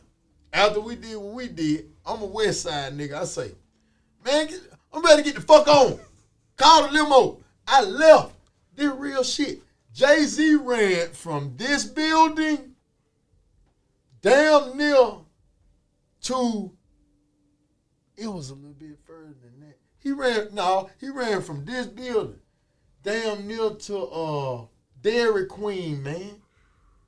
While we all stand out there. Carl Washington, Smurf, me, D-Rock, Derek, and he ran past all them. I'm standing on the curb like this. Boy, where the motherfucking car at? when Smurf, I see Smurf saying to them, "Why that Jay-Z?" So Jay, when I turn around, he ran. He said, "Yo," he said, when I turn around, he said, they said, "Hey man, Jay-Z want to say something." I said, "Yeah, what's up, man?" He said, "Hey, baby." He said, "I don't want no problems, champ. I just want to tell you, baby, you the man. It's hard to sell records. For that man to do that, ain't no way I could have kept fucking with Smurf, man. Come on, man, this Jiggle." And then something else. Jiggle called the house for Aya and Salt Shaker. When Salt Shaker came out, that nigga called the house again. He was happy this time. He said, call the park. And he said, "Yo, it's Jay. You niggas been getting money for 5 years. I want in." When we did the USA album. Now I'm finna show you something. Guess what song Smurf tried to put him on? The Whisper song. I said, "Mike, you do not put a fucking lyrical content rapper on no sexy stripper record. Have you ever heard that man rap on that?" I said, "That was some bullshit. You don't go to that man and ask that man to do no fucking record like that. That ain't in his shit, man." Busta Rhymes got on it. Missy got on it. Free from 106 and Park. Free said her mama damn near disowned her for that verse she put on that record. So y'all got No. Free got 5 from 106. 106. I'm talking about what she said her mama said. I know she got 5 from one. Yeah, she got 5. Because of that record. She got 5 from 106 and Paul because of her verse, her lyrics on the record. Are you serious? So that show you. So that show you. Even the record labels got the fucking slave master mentality. But she said I was like, fuck the job. She said my mama. It took my mama a long time to talk to me again. See,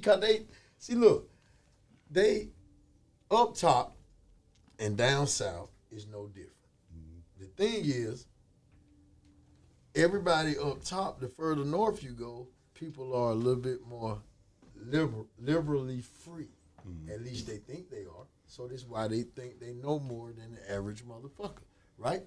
Until you come to a place like here and see these motherfuckers still got their motherfucking feet on a nigga neck. People ask me all the time, who is the king of the South? You know what I always say? Dr. Martin Luther. He was a part of it. I ain't getting biblical, but when King came back, when Jesus said after 400 years he'll reappear, see, man, I'm a history freak. When Jesus said after 400 years he'll reappear, when Dr. King stood up and did what he did for blacks, it was exactly 400 years when he did what he did, man. So he was Jesus again. All we gotta do is say, hey, man, I'm your bro. no matter whether we the same skin pigmentation or not, nigga, up under your skin, if I cut you, you gonna bleed. If you cut me, I'm gonna bleed. What the fuck is the problem? The problem is, he gave us the right to make decisions, and every motherfucker think they better than a motherfucker. See, I don't think I'm better than nobody. Nobody, man. Ain't nobody perfect. Ain't nothing new up under the sun. As soon as we realize that life is real, we'll live a better life. Because, get what, man?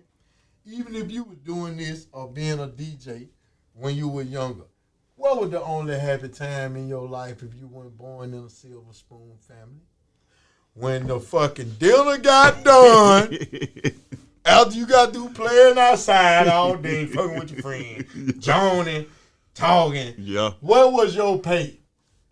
Good meal, music get played on the weekend. If you the average black family, this all the fuck you did for fun. Yeah. Good music getting played, playground, house parties, eating good. You don't need all that other shit. And whatever else you think you need, you develop the rapport to learn how to hustle for yourself through what you get taught. Mm-hmm. That's why the first major accomplishment as a black in this nation to me is to get. Well, it's gonna have to be a docuseries. the first major accomplishment as a black in this place, man, is to get a high school diploma. Yeah. Point blank period. So like Rock, I'm not bragging, I'm just showing you he my brother. Mm-hmm. I graduated. Smurf didn't know enough about me. He told motherfucker me and D-Rock. He told motherfuckers that me or D-Rock didn't graduate from high school. Mm. I said, boy, I graduated. I got a diploma. Rock, he got his through the GED shit, right? Mm-hmm. At the time, his first wife, her sister was in college. They argued. My sister in college, woo. D-Rock said, I don't give a damn your sister in college. Let me call man about their writing test paper. When I got over there to your house, I said, let me see the paper, what you got. I read the paper, all her marks and notation. I went through there and corrected that shit. When D-Rock and his wife sent that paper back in, they got their diploma back. Mm. But motherfucker love to Joan and talk shit and laugh and cane, woo. But I also know what it take in life. You don't put nothing in, you don't get nothing out. That's right. We've been putting shit in. Man, D-Rock worked at McDonald's when we were 18. Let me show you how good we were working. We used to go behind the dumpster, smoke 3-4 motherfucking blunts, and go in the jar.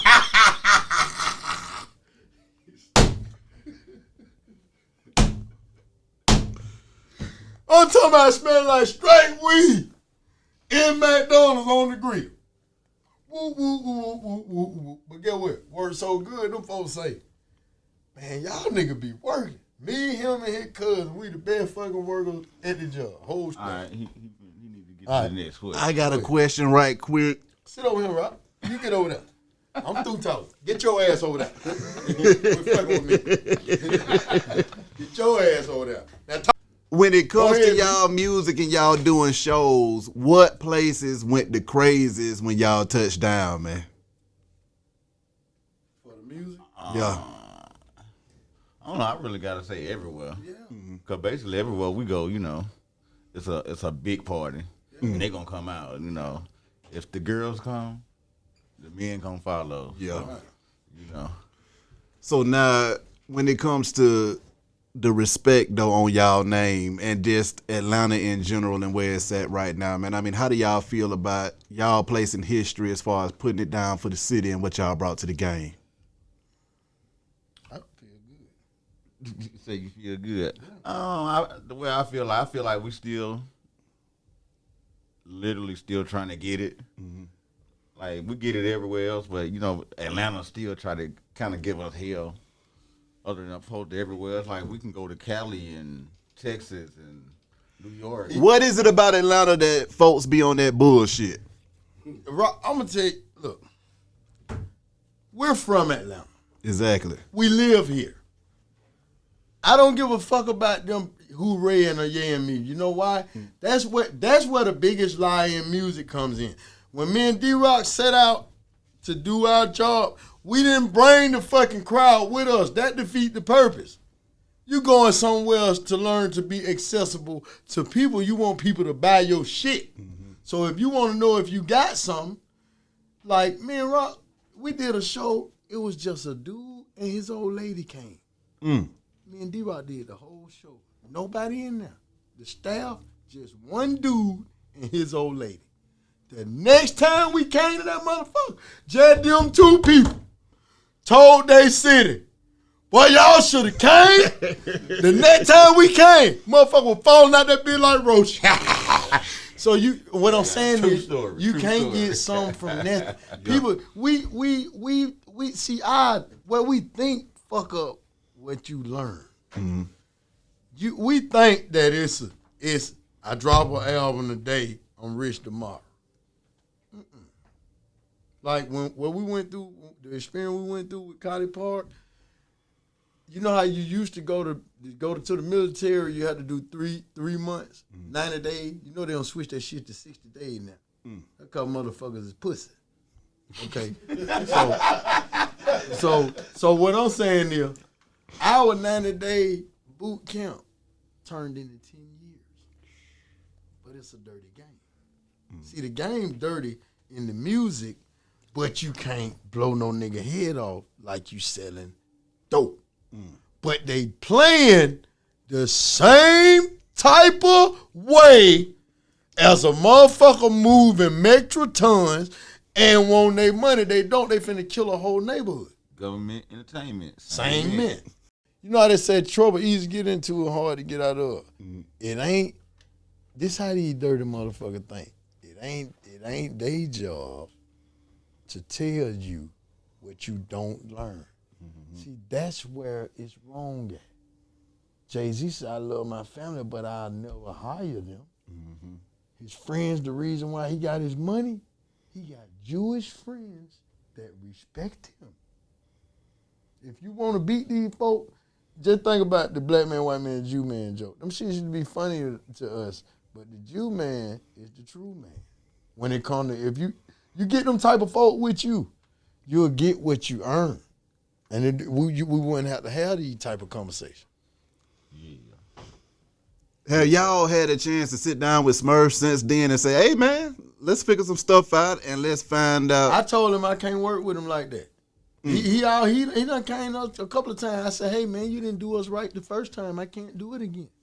Damn. This shit, what I'm telling you, this shit hurt. Man, this man got kids, bro. Our kids ain't seen this shit. His kids and his attorney kids, you don't understand me? Man, that man attorney said 4 generations of his children will be eating off of our money. That's what I'm telling you, man. That shit ain't nothing to play with. No. You can't know. The fuck you mean? I'm saying, see, me and D-Rock second generation bass game, man.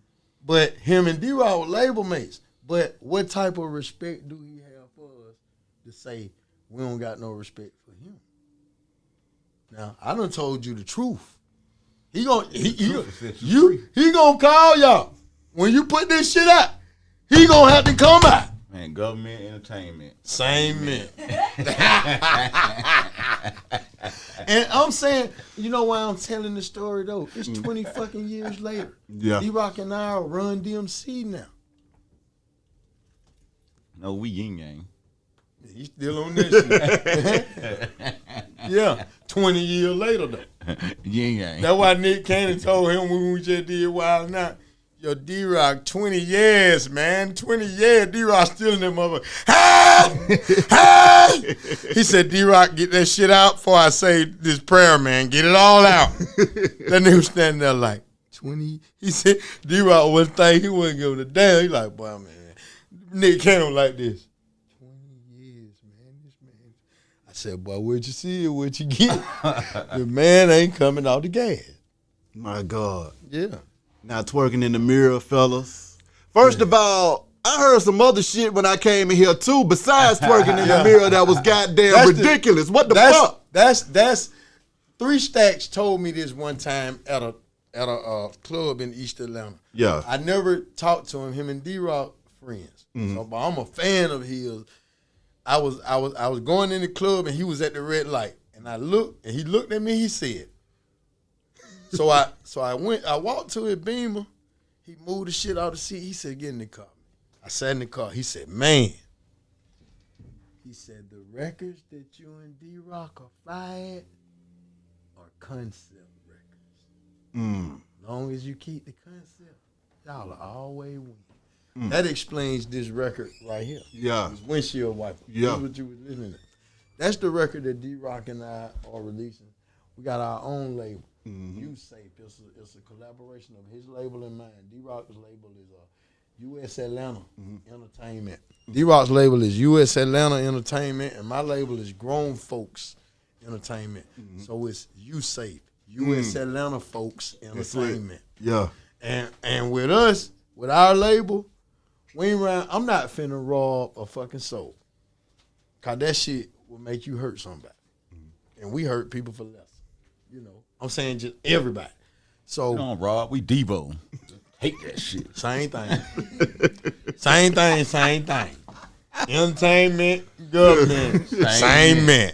So what we want to do, since we already have proved beyond a shadow of a doubt that anybody can make it, we want to actually be a label that helps kids that have the same ambition as us. But along with it, I want to educate them.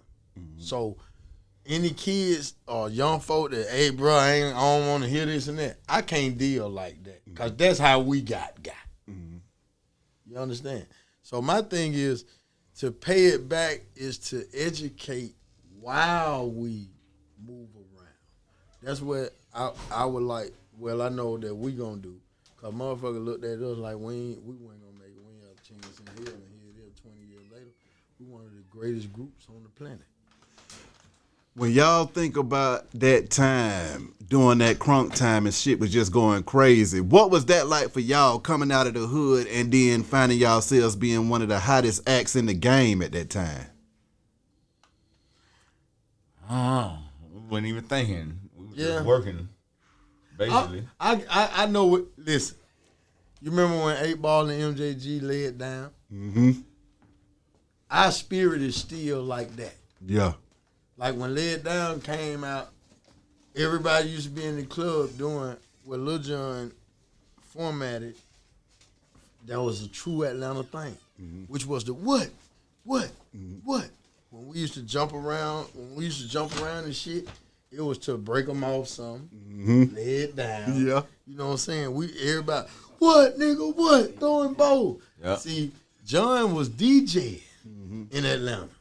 So he saw what Atlanta had to offer, or has to offer, or still have. Like, that's John's career. That's us. I mean, the whole city. Even when we did, it was a promoter out of Mississippi. I forget what his name. His name was Steve something. But he always used to book Lil Flip and me and D-Rock. And the day we got on Rap City in the basement, the man called me crying. He said, man, y'all niggas made it, man. Because we weren't doing nothing but performing on the Chitlin circuit. That's all we were doing. All the South. Never got to Chicago, North Carolina, and all the rest of the South. So, like, in order for them to break it, like, Jada Kiss, all them niggas, when them niggas was piping hot, that Aya made a motherfucker respect game. I ain't lying. Because niggas went from saying, I ain't going on before them niggas, to, hey, man, let me go on before y'all. We never gave a damn. Yeah. Up or down. That's how you win in this game. Not saying you literally don't give a damn, we're saying, no matter if you represent the trap, when you leave the trap to go do some music, your fucking MO is to be accessible to other people. Not try to make them respect your whole project. Them folk don't know nothing about that shit. You know what I mean? You gotta, and Lil Flip told us, he said, real shit. I went around some niggas I know in Atlanta, and the way that I fuck with them, he said, one thing I can say about y'all niggas is real Atlanta niggas. Answer me this, though, because when it comes to being real Atlanta, okay, myself, Kai Heights, Ying Yang, Maze High, okay? So what is it like maneuvering in the city when you look up and you trying to do what you do, but you might see folks that ain't really from it, running it, and trying to block? They ain't running it. We just not stepping up for our city. They keep talking about, I think that, I gotta say it, Atlanta is the mecca of the South because King did what he did along with a lot of other great people that got with him. You gotta realize Frank Sinatra was fucking with Martin Luther King, Harry Belafonte, real people. It wasn't just black, it was white folk that would believe this shit ain't right what these folk doing. So what I'm saying is they changed Atlanta to East Coast time because King bust the seal on that shit. Hey man, this shit ain't right. He let himself be seen getting hit with bricks, spit on, water hose, dog, and these folks ain't changed their motherfucking mind, man. These folks ain't they listen, man. America is set up on a $250,000 fucking budget. It ain't but 257 and a half years old. These other countries, 2,500 years.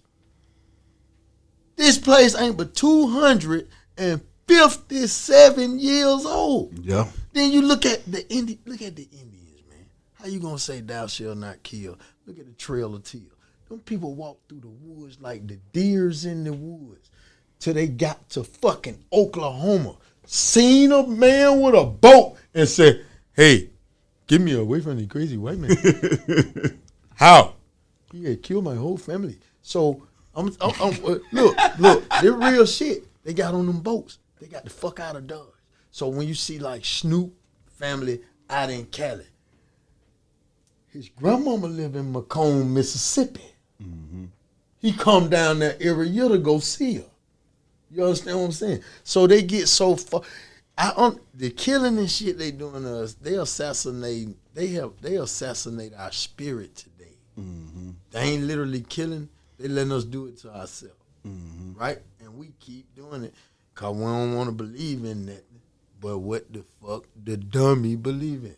When there's more to it than meets the eye, man. You just gotta believe. If you don't believe, you ain't gonna achieve. It started with you first.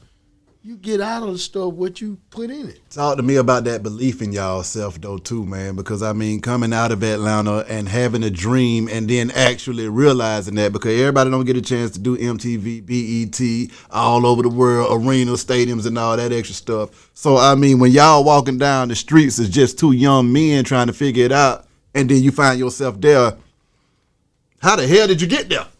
Hard work. I can't say that. Like it didn't just happen. Like we was out here footworking. I'm talking about at the part where I'm talking about concrete man. A bottle of deuce, ice house bottle of deuce, and in Smurf truck. Yeah. And his Jeep, we used to be cold as fuck in that motherfucker. Yeah. And we used to be busting it down, putting flyers on cars. Yeah. At every club, just hit club hopping. They were more, Smurf and D-Rock were more people persons. Mm-hmm. I don't give a damn about talking to nobody or not, man. You know, we all got some old bullshit in our system. And then, like you said, the chitlin circuit. Right. We stayed like just in the street, period. Like shit. They're like, just go riding. Like shit. You pick a weekend, like look, we finna go right here to Milledgeville. We finna go over here to Macon. We going on. Shit. Yeah. Footworking. You don't know nobody from Cat Rat to shit out there passing out flyers. Yeah. Hey, check out my new single. Right. Now, D-Rock, with you knowing 3 Racks early on, man, what was that like as y'all both found yourselves in the game and watching the trajectory of both of y'all careers going crazy and blowing up and seeing that everybody gets their time? It was kind of different because, I was young then and I was in that Benzo Beamer video. That's when I first met him. Yeah. Yeah. It was like, oh, okay. One day. Yeah. But they was already there then. Yeah. At that point, they was already there. We used Outkast as the blueprint. It took them 8 years to gain notoriety. I told Smurf, I said, man, the time it took Outkast, it's gonna take us half of that time. In 98, 99, 2000, 2001, 2002. In about 5 years, we were in it. But yeah, in about 5 good years, we was in it, man. And see, the thing what we did that we didn't know this. Every plan implemented on our albums, me and D-Rock sat right there and just verbally said this shit to Smurf. Look, when we put this shit out there, what's gonna happen? They went and put the shit in writing and said they created the group.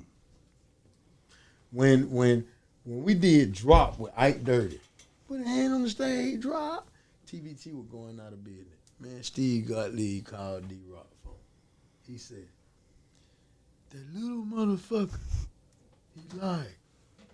He said, I see that y'all got what it take. We blew Drop up in Germany.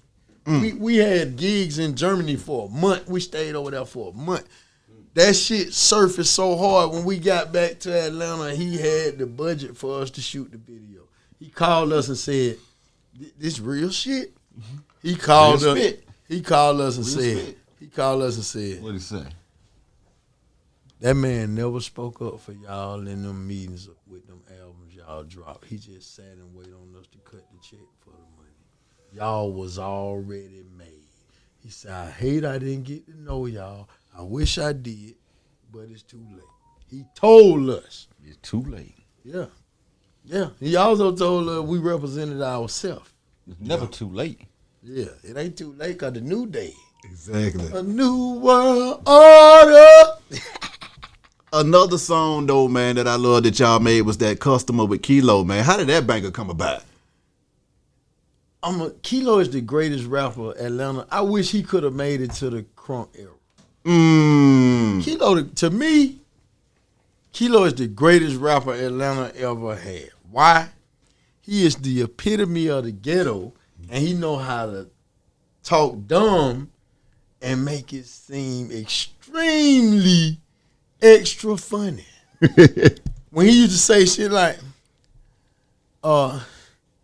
it's just with the way he do it. Step back and check the mind. Hi! And at this time, his cousin is married to my sister. I met that man when I was 12. I'm just saying, that man said, it's my dingling. Right. It's my dingling. We weren't even saying dingling. Yeah. I would have when I met Yolanda. Is she freaking? I wonder. See, get what? He really turned me on when he showed it to me. Yeah. See, she got me eating pussy. He was the first motherfucker out of Atlanta to embrace eating pussy.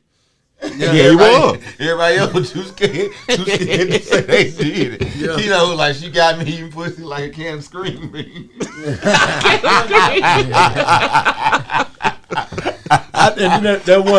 That one when he came back with the remix when it was with that doo doo doo doo. He said, they hit me when I holler, they hit me when I ate.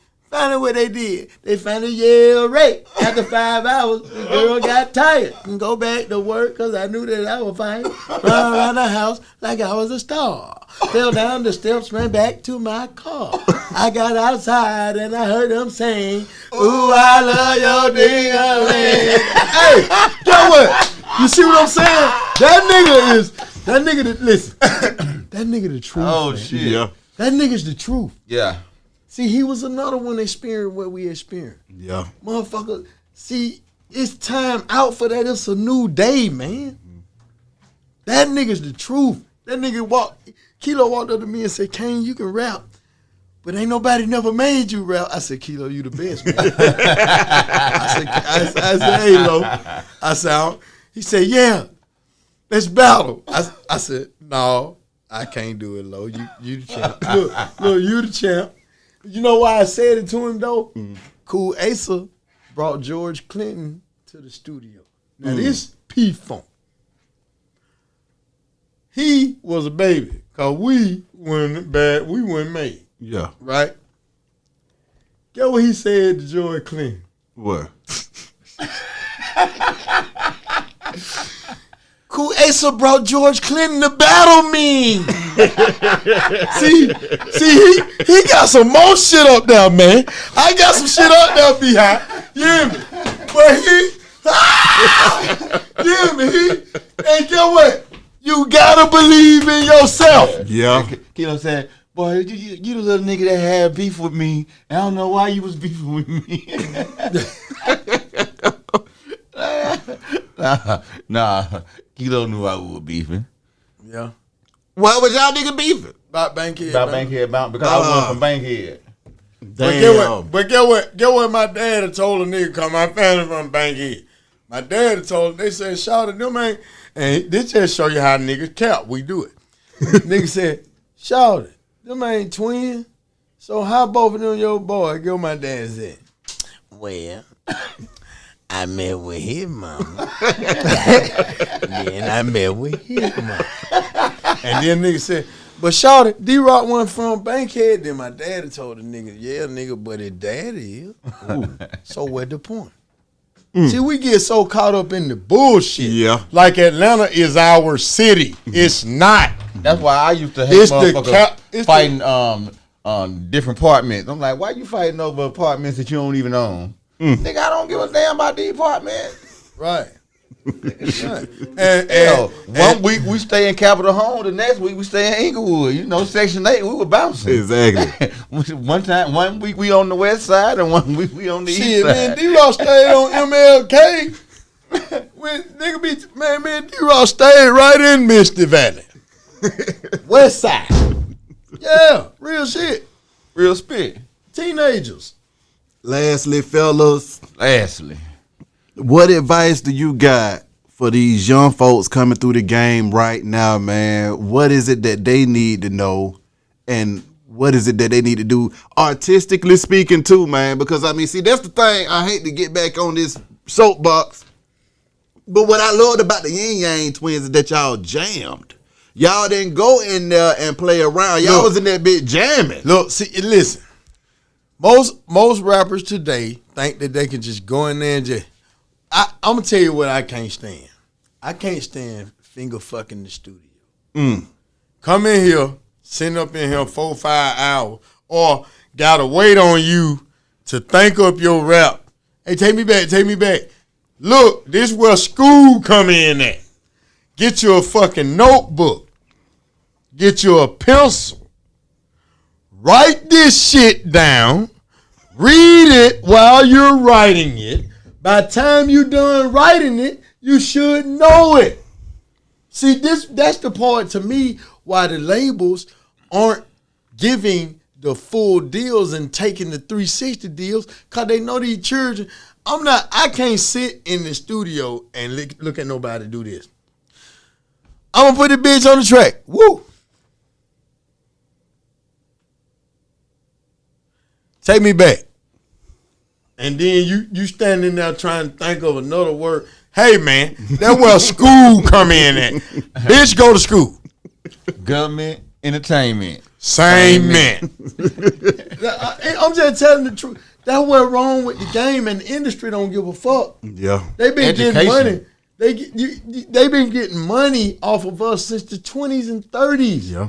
So now the new kids, I look at the new kids like they muddy water. Well, the thing about it too is they too fucked up. They clouded. Like they on every kind of pill, lean, weed.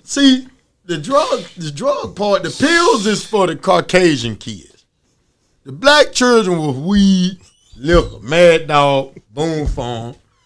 The pills, them ain't fun. They on them Xannies now. Them still Caucasian drugs. But black people on it right now though. I mean I know a bunch of motherfucking niggas. Hey, you got them Xannies? No. Well, to answer your question, I think Ying Yang will never be bandwagoners. I'd rather lead. If you're a true leader, you ain't worrying about if somebody follow you or not. Percocet. Because the job got to be done. That's right. Shit, Future got him on perks. Future got him on Molly Percocet.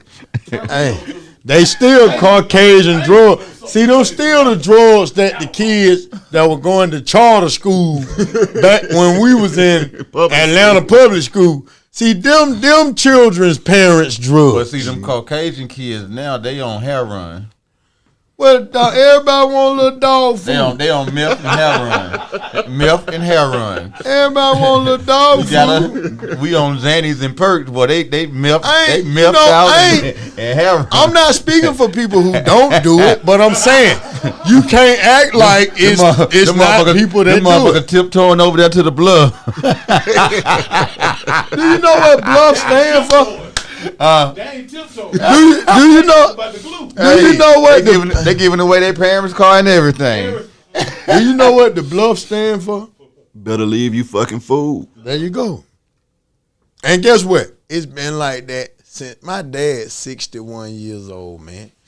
That nigga been over there since he was fucking 2. Well, on the west side, So, they like- putting hair run in the cocaine now. Damn. They been doing that. They been chopping that shit down.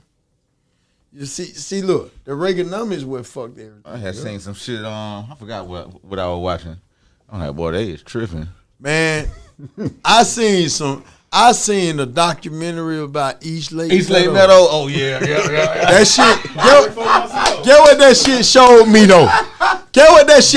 me though. They got all us on camera from when we went. From way back then. Yeah. Well, They I'm got saying- me and you on camera at elementary school. I'm saying, Cause you I seen how seen some white, folks in that that white lady mother. said they move over here.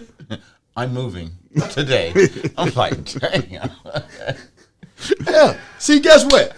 Everybody, I'm gonna tell you what we did. They let them move in them bitches for free. Yeah, they let them move in them bitches for free, and then go move into a house and made us goddamn stay. Listen, no. See, they try to push niggas out of the city limit line, but niggas have. See, people act like we haven't overcame, but the people. I'm gonna show you how you know we overcame. Master P beat that 400 million up, man. We overcoming. We just ain't coming back, refurbishing our own. Yeah. See, that's where we fucking up at. That's Facts. why God said, "How can you love me and don't love the man next to you?" Come on. See, my brain say, I don't care if you from here or Bolivia. We are the same. If I cut a Bolivian or Iranian or a Pakistani, they gonna bleed the same as I. That's right. People don't believe in God. That's the dumbest shit in the world to me, man. Because his very essence of him is outside. I was talking to my nephew. I said, nephew, we was at Camp Creek. I was talking to my nephew. I said, nephew, if you take all these stores off from out here and these plazas and these restaurants, I said, God is still out here. He said, he's 12. He said, what you mean? I said, look out here. Ain't no people out here walking. Mm-hmm. Ain't no restaurants. God's still outside. Mm-hmm. He said, what you mean? I said, how do we breathe? He said, the trees. I said, human beings activate trees? He said, no.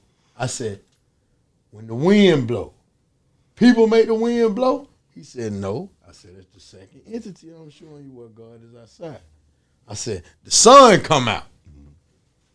I said, the sun is vitamin D. It's radioactive, though. This is how you know we are the people. We have melanin in our skin that balances off the sun. Caucasians don't. They get in the sun, they cook. We do too, but we got to be in the sun a little longer. Right, because you got metal in your skin, zinc, calcium, melanin. These are irons. This is metal. I said, when the rain come down, the water hit the soil, you put some plants in the dirt, the rain come down, God water the dirt, the sun come out, your crop come up. You telling me human being making this happen? I said, do you understand what I'm saying? Farmer? I said, do you? That's a person. Look, I said, do you understand what I'm telling you about God made everything? He said, I get it now, Uncle Man. Yeah. I said, you see how your eyes are? Don't let nobody shut your eyes. Damn right. And before we wrap, y'all done link back up with Lil Jon, man. Just talk about that. Y'all getting back together and cranking this thing up one more again. 2020-ish. Here we go, Trick. Look, hey man, Lil Jon, we've been on the road. We've been seeing John in Vegas. 7 years. I've been begging Scattermack. I said, Scattermack, please tell John to get back in the studio. He said, Kane, I've been on it since the first year you told me to tell. So look, John kept telling us, the time got to be right. Time got to be right. 7 years. All of a sudden, he called a nigga. Yo, I got this beat. Boom. I already had recorded the song. But I said, hey, John, I got a beat. I got a hook. John sent D-Rock the beat. I said, D-Rock, I think I got a hook to that motherfucker already. He said, run it then. I put the hook on there. John said, he told us, I laid the hook. He said, modify it and put all of y'all characterism on the hook. So, I had to come back in. I think it took me like 3 days total. I came back in. I laid the hook. John said, we went home. He said, go back in there and put some whispering on the hook. So the last time, I come in here, I laid the hook. Shake your head like the girls working in the mirror. Shake your head like the girls working in the mirror. Sent it to him. That's it. I said, John, man, we've been trying. He said, Kane, I told y'all the time had to be right.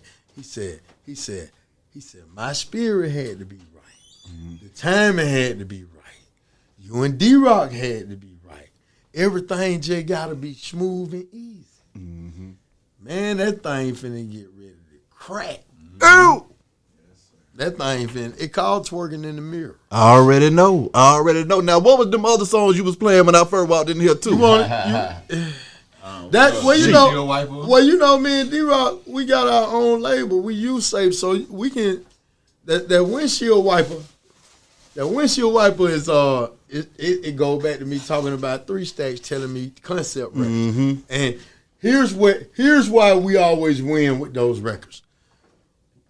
I told D-Rock, if we gonna be talking about girls shaking their ass, then the last thing we gotta wanna say on the song to the girl to make her shake her ass is shake your ass. So that's what make me say shit like, everybody keep asking where we been.